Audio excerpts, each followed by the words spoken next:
Haba oh. O mga taga Makati, nabalitaan nyo na ba itong sulit na kainan dito sa inyo na nagsiserve ng mga pandiinang sisling combo tulad nitong sisling sisig, sisling liempo, sisling boneless chicken, sisling beef with mushroom. Meron din sila ditong pansit canton, saburi chicken at beef salpikaw. Naka-only rice at naka-only gravy ka pa. Nabalitaan mo na ba? Kung hindi pa, tara! Banatan na natin yan. Let's go!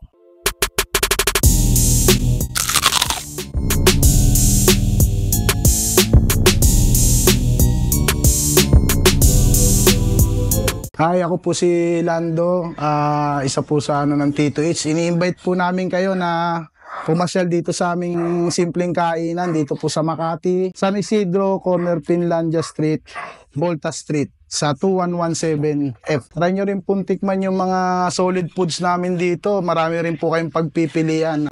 Yun lang po. Maraming salamat. Ngayong araw nga, nandito tayo sa Tito Eats na matatagpuan sa Unit F 2117 Volta Street, corner Finlandia, Barangay San Isidro, Makati City. Katabi lang sila ng Finlandia Residences. Pag nakita nyo tong pulang gate, dito na yun. Kung di mo pa rin makita, waste mo na lang. Wasteable naman sila. Nag-o-open pala sila dito ng 5 PM to 2 AM Monday to Saturday. Napakasulit dito mga lods dahil masasabi kong quality pero affordable ang mga pagkain sinaserve nila dito. Tulad nitong sisling sisig, 169 pesos. Sisling liempo, 169. Sisling boneless chicken, 169. Sisling beef with mushroom, 169 pesos. Pansit canton, 149 pesos. Savory chicken, 289 pesos. At beef salpikaw, 178 pesos. At napakadami nyo pang ibang pwedeng pagpilian dito mga lods. Ang kagandahan dito, sa lahat ng sisling nila, may kasama ng Hungarian sausage, tapos naka-only rice at naka-only gravy ka pa. 169 pesos lang. Sulit na yan. Pero kung mahina ka namang kumain at ayaw mo na may Hungarian sausage at hindi only rice, 129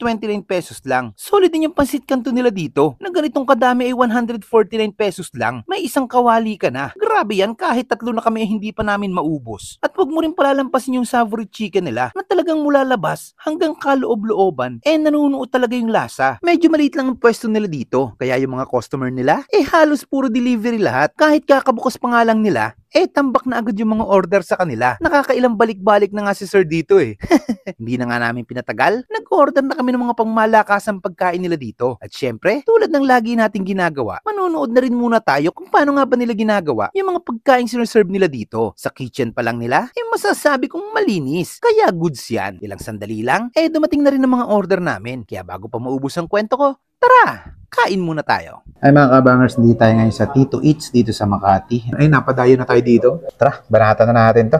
Liempo. Ayan tayo.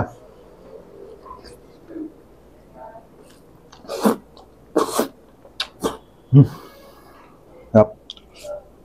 Gravy pa lang, panalo na.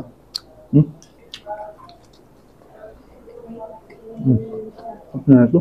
May kasama na rin Hungarian sausage. Yan, ano? Haba, oh.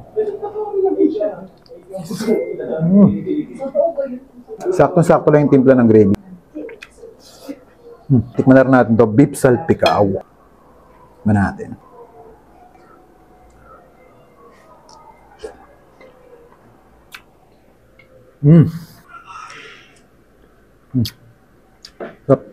Sabali fried chicken.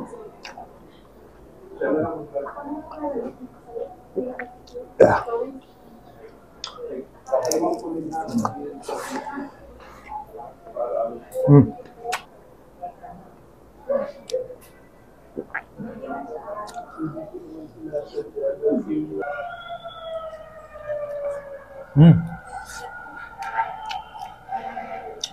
Juicy, ha?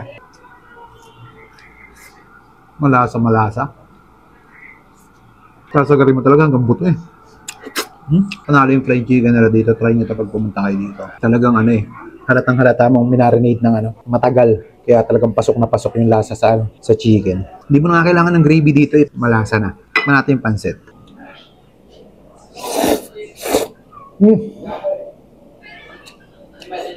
Top, Chinese style, no?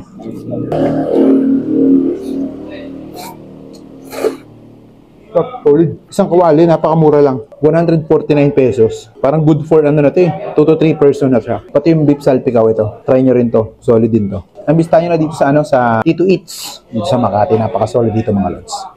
Ubusin mo na namin to.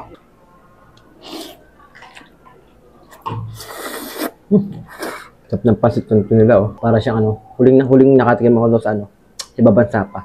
Pang Chinese pancit canton.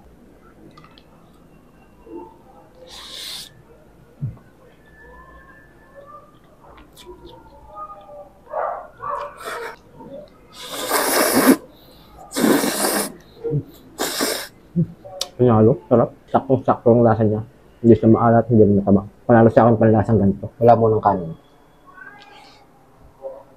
Sarap ng sisig niya. Crunchy siya. Hungarian.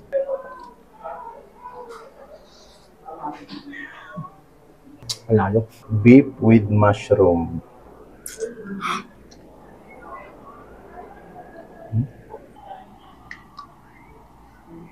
Sarap ah.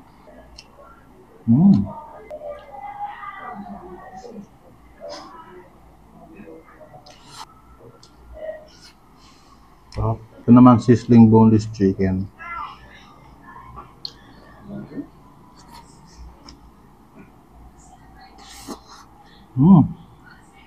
Sarap din.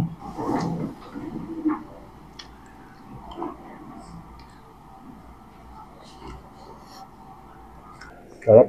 Napakasulit dito mga lods, kaya kung naghahanap ka ng masarap na kainan dito sa Makati pero hindi masakit sa bulsa, bisitahin mo na ang Tito Eats. Solid yan lods. O paano? Hanggang susunod nating food trip. Paalam.